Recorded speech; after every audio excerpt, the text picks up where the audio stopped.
नमस्कार दोस्तों, मैं रंजन कुमार आप लोगों को इस ब्लॉग में एक बार फिर से स्वागत करता हूं।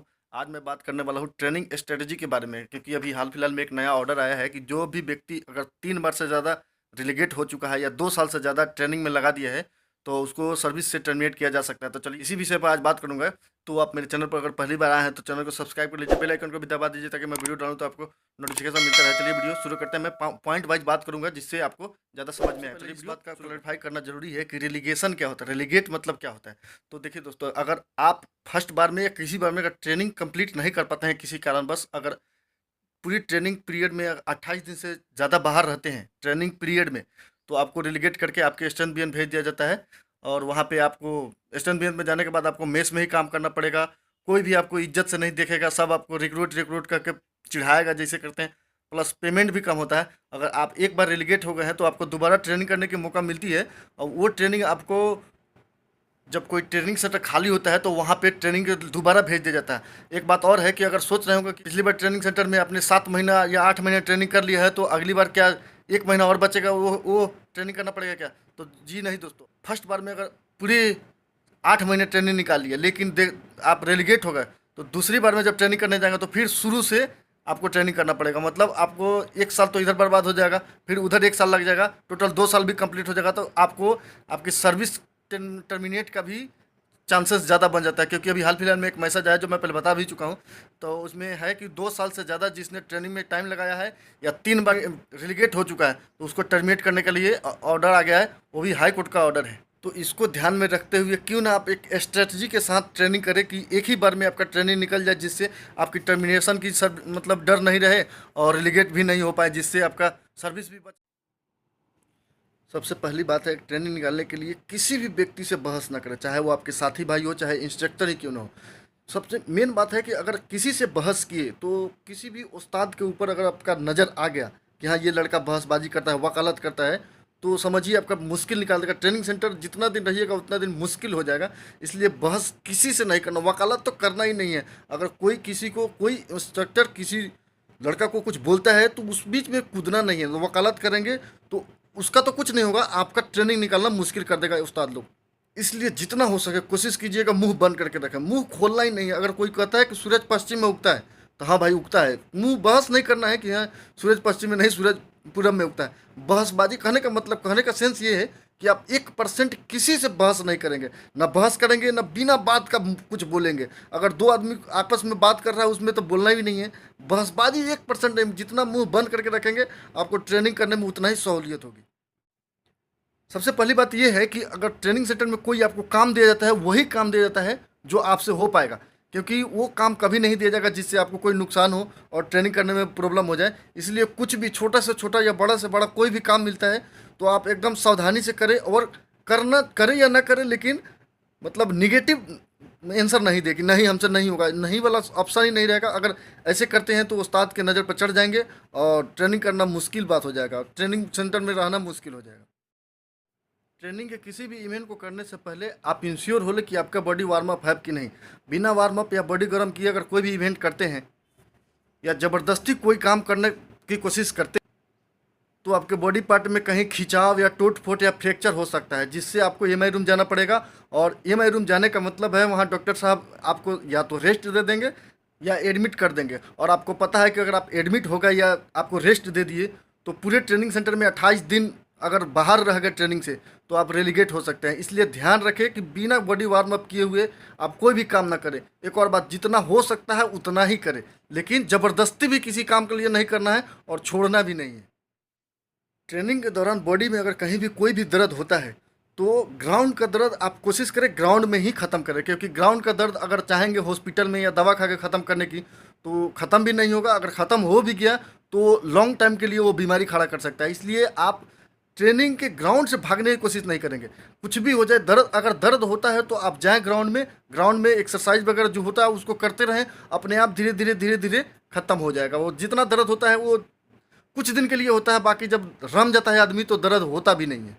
इसलिए अगर एक बार में ही ट्रेनिंग निकालना है तो कोशिश करें कि ग्राउंड का दर्द ग्राउंड से ही ख़त्म करने का।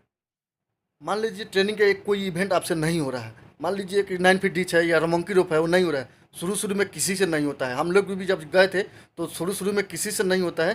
तो कोशिश करें कि उसको धीरे धीरे देखिए 9 महीने का टाइम है, 9 महीने का टाइम बहुत होता है। अगर लगे रहेंगे ना, ये करत करत अभ्यास थे जड़मति हो तो सुजान, रस्सी आवत जात थे सिर पर पड़त निशान, तो लगे रहें, छोड़े नहीं। हाँ, कोशिश करें कि आप उसको पहले शुरू-शुरू में 2-3 महीने तो आपको खाली हाथ ही करवाया जाएगा। खाली हाथ करवाते करते रहिए। जब लगेगा कि हाँ, हम इसको कर सकते हैं, तो बेपन से आपके इंस्ट्रक्टर लोग जैसे बोलेगा वैसे करना है, लेकिन ज़बरदस्ती नहीं करना है। देखिए, ज़्यादातर रिलीगेट होने के लिए एक ही है, 9 फीट डिच, जो 9 फीट गड्ढा कूदने के लिए बोलता है ना, उसमें ज़्यादातर मतलब अगर मान लो कि पूरे ट्रेनिंग सेंटर से 50 आदमी रिलीगेट हो रहा है, तो उसमें से 40 आदमी 9 फीट डीच में अपना पैर तोड़ लेता है। इसलिए वो चला जाता है एम आई रूम। एम आई रूम में अपना 27 मतलब महीना दिन लगा देता है, उधर पैर ठीक भी नहीं होता है। उसके बाद वो रेलीगेट हो जाता है। तो रेलीगेट से बचना है तो जितना होता है उतना ही करे, ज़बरदस्ती किसी भी काम में नहीं करे, धीरे धीरे करे। अभी 9 महीने टाइम है, 9 महीने में सब कुछ हो जाएगा। ज़बरदस्ती किसी भी इवेंट में नहीं करे। इंस्ट्रक्टर लोग कुछ मारेगा, गाली देगा, वो अलग बात है, वो चलते रहेगा, पार्ट ऑफ ट्रेनिंग है। लेकिन कोशिश करें आप 2-3-4 महीना अपने हिसाब से करें। उसके बाद से जैसे होता है वैसे धीरे धीरे अपना इम्प्रूवमेंट करते रहें और तब करें। दुनिया में कोई भी ऐसा बड़ा काम नहीं है जो आपसी सहयोग से नहीं निपटाया जा सका है। तो इसीलिए मैं ये सजेशन देता हूँ, ये मेरा पर्सनल एक्सपीरियंस है। आप लोग आपसी सहयोग मतलब जब दिन भर के दौड़ धूप, सुबह पीटी, दिन में ड्रिल, शाम को पीटी करने के बाद सब कुछ फाइनल रोल कॉल मतलब जितना उस्ताद लोग अपना जितना करना चाहते हैं वो करने के बाद आपको जो टाइम मिलता है, मीन्स रात में जो 7-8 बजे के बाद आप लोग को फ्री कर दिया जाता है कि आप जाओ रेस्ट करो, तो उस समय आप लोग आपसी सहयोग से बहुत काम कर सकते हैं। जैसे सरसों का तेल, सभी अपने पास सरसों के तेल रखेंगे और पूरे बॉडी में मसाज करवाएंगे आपस में। जैसे बॉडी पेयर जो रहेगा ना, अगर आपके बगल में जो सो रहा है वो आपको मसाज कर देगा और जो आप उसको मसाज कर देंगे। उस तरह से पूरा तेल, पूरा पैर में तेल लगा के, हाथ में तेल, जहाँ बॉडी दर्द कर रहा है वहाँ पे बढ़िया से मसाज करवाइएगा। ये मेरा एक्सपीरियंस है। हालांकि आप लोग जहाँ जा रहे हैं वहाँ पे उस्ताद लोग भी, बहुत सारे उस्ताद ऐसे हैं कि बताते हैं। तो आपसी सहयोग से आपसी मसाज रेगुलर करते रहें पूरे 9 महीना में। कम से कम 9 महीना नहीं तो 7-8 महीना तो पक्का करना ही करना है। शुरू शुरू में हो सकता है नहीं करने के लिए टाइम नहीं मिले, चाहे बहुत ज़्यादा थकान हो जाता है, आके आदमी सो जाता है, कुछ नहीं कर पाता है। लेकिन जब लास्ट में जैसे 2 महीना 3 महीना जैसे बीतते जाएगा, आप आपस में ये मालिश वाला काम करते रहें, इससे बॉडी का छोटा मोटा जो दर्द है वो ठीक हो जाएगा। देखिए, दवा भी मिलता है, आप एम आई रूम जाएँ, दवा लेके आ जाएँ। एम आई रूम में भर्ती होने वाली काम नहीं करें। अगर डॉक्टर साहब बोलते हैं कि नहीं भर्ती करना ही पड़ेगा, या आपको लगता है कि अगर हम जाते हैं तो भर्ती ही हो जाएंगे, चाहे रेस्ट हमको दे देगा, तो कोशिश करें कि आप नहीं जाए। जैसे तैसे ट्रेनिंग निकाल लीजिए। एक बार ट्रेनिंग अगर निकल गया ना, उसके बाद कितना हो एम आई रूम में जाके सोइए, आपको कोई पूछने वाला नहीं रहेगा। लेकिन अभी ट्रेनिंग पीरियड में जाके एम आई रूम में सो जाते हैं, जिस बीएन में रहेंगे वहाँ पे रिक्रूट ही कहलाएंगे। कोई आपको मतलब रिस्पेक्ट दृष्टि से नहीं देखेगा। आप ही देखेंगे, आपके साथी भाई बगल में आपके ड्यूटी करेगा, एकदम राइफल के साथ ड्यूटी करेगा, और आप मेस में जाके सब्जी काटेंगे, आटा लगाएंगे, रोटी बनाएंगे।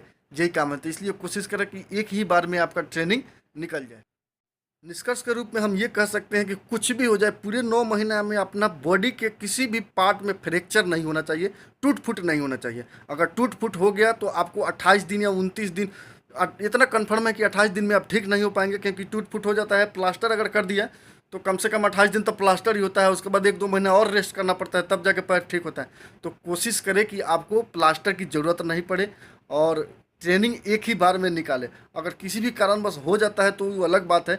अगर मान लीजिए इस बार रिलीगेट हो जाते हैं तो कोशिश करें दूसरी बार आप कुछ ऐसा नहीं करें कि फिर से दोबारा रिलीगेट हो जाए, क्योंकि आपको भी पता है 2 साल के अंदर आपको ट्रेनिंग निकालना ज़रूरी है। और ज़्यादा से ज़्यादा 3 बार मतलब रिलीगेशन हो सकता है। रिलीगेट 3 बार से ज़्यादा हो गए तब आपकी सर्विस जा सकती है, कोई पूछने वाला नहीं रहेगा। घर में जाने के बाद बेरोजगार वही जो आपके गांव में अभी जितना दोस्त है जो बेरोजगार बकरी चलाने वाला है, उसी के साथ आपको मिल के रहना पड़ेगा। इसलिए कोई जोश तो दिखाना ही नहीं है। जोश दिखाना है कब? जब ज़रूरत पड़े। बिना काम के जोश नहीं दिखाना। कोई उस्ताद बोल दिया कि चलो जाओ उसको छू के आओ, तो ज़रूरी नहीं है कि आप 1 नंबर में ही आएंगे। 1 नंबर में आएंगे तो भी आपका कोई वैल्यू नहीं है, जो लास्ट में आएगा उसको भी कोई वैल्यू नहीं है। इसलिए आप कोशिश करें कि बचा के दौड़े, कोई भी इवेंट करें, अपना बॉडी को बचाओ पहले, उसके बाद कोई भी इवेंट या ट्रेनिंग। तो चलिए दोस्तों, फाइनली इस वीडियो में इतना ही है। मैं आशा करता हूं कि आप लोगों को इस वीडियो से कुछ सीख मिली होगी और कुछ ट्रेनिंग का मूल मंत्र होता है वो मिला होगा। अब आप लोग से रिक्वेस्ट है कि आप लोग इस वीडियो को अपने उस दोस्त को भी शेयर करें जो आपके साथ में जा रहा है ट्रेनिंग करने, या जाने वाला जो तैयारी करता है उसको भी बताइए कि ट्रेनिंग कैसे होता है, कैसे निकाला जाता है, एक बार में ट्रेनिंग कैसे निकाल के ट्रेनिंग सेंटर से छुटकारा पाया जा सकता है। इसके लिए आप फेसबुक या व्हाट्सएप पर शेयर करके उस दोस्त को दे दीजिए, और चैनल से ज़्यादा जुड़ने की कोशिश कीजिए। अभी मेरा चैनल से जुड़ना बहुत कम हो गया है, तो कोशिश कीजिए आप जुड़ते रहें। अगर अभी तक आपने मेरे चैनल को सब्सक्राइब नहीं किया है, यहाँ तक वीडियो देख लिया है, तो चैनल को सब्सक्राइब करके बेल आइकन को दबा लीजिए। मैं ऐसा ही वीडियो, मतलब एसएसबी के रिगार्डिंग ऐसा ही वीडियो डालते रहूँगा। जितना हमसे हो सकता है उतना सहयोग आप लोगों को करते रहूँगा। तो चलिए मिलते हैं फिर अगले वीडियो में, तब तक के लिए नमस्कार, बाय बाय, जय हिंद।